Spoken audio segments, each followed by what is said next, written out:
പലരും നഖം കടിക്കാറുണ്ട്. ഇങ്ങനെ ഇരുന്ന് കടിച്ചങ്ങോട്ട് തുപ്പിക്കളയും. അല്ലെങ്കിൽ പലരും നഖം വെട്ടിയിട്ട്, സത്യത്തിൽ നഖം വെട്ടിയിട്ട് എന്താ ചെയ്യണ്ടേ? എന്താ ചെയ്യണ്ടേ? എത്ര പേര് കുഴിച്ചിടാറുണ്ട്? നമ്മളങ്ങോട്ട് നഖം വെട്ടുക, എവിടെയെങ്കിലും വെട്ടുക, ചിലര് കടിച്ചങ്ങോട്ട് തുപ്പുക പള്ളിക്കകത്തിരുന്നിട്ട്.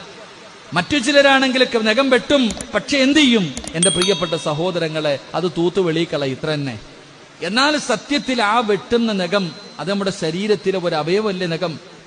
ഈ നഖമൊക്കെ എന്ത് ചെയ്യണം എന്റെ പ്രിയപ്പെട്ട സഹോദരങ്ങളെ? കബറടക്കണോന്ന്, അതിനാ കുഴിച്ചിടണമെന്ന് പറഞ്ഞ്. ഒരാളുടെ കൈ മുറിച്ചാൽ അത് കബറടക്കണ്ടേ? വെക്കണ്ടേ? നഖം അതുകൊണ്ടാണ് മുടി. എന്റെ പ്രിയപ്പെട്ട സഹോദരങ്ങൾ, ചെറുപ്പക്കാരൊക്കെ പഠിക്കണം. വലിയ അശുദ്ധിക്കാരനായിരിക്കുന്ന സമയത്താ മുടി വെട്ടുന്നേ. വലിയ അശുദ്ധിക്കാരനാ, ഫറദ് കുളിയുള്ള സമയത്ത് മുടി വെട്ട. എന്റെ സഹോദര, നീ ചിന്തിച്ചു നോക്ക്, എന്താ നിന്റെ അവസ്ഥ? എന്ത്? നാളെ ഇതെല്ലാം നിന്റെ കയ്യിൽ വന്ന് ചേരും. ഖബറിൽ നിന്ന് എഴുന്നേറ്റ് പോകുന്ന ദിവസം ഇതെല്ലാം നിന്റെ ശരീരത്ത് വന്ന് ചേരും. അള്ളാഹു നമ്മളെ കാത്തുരക്ഷിക്കുമാറാകട്ടെ.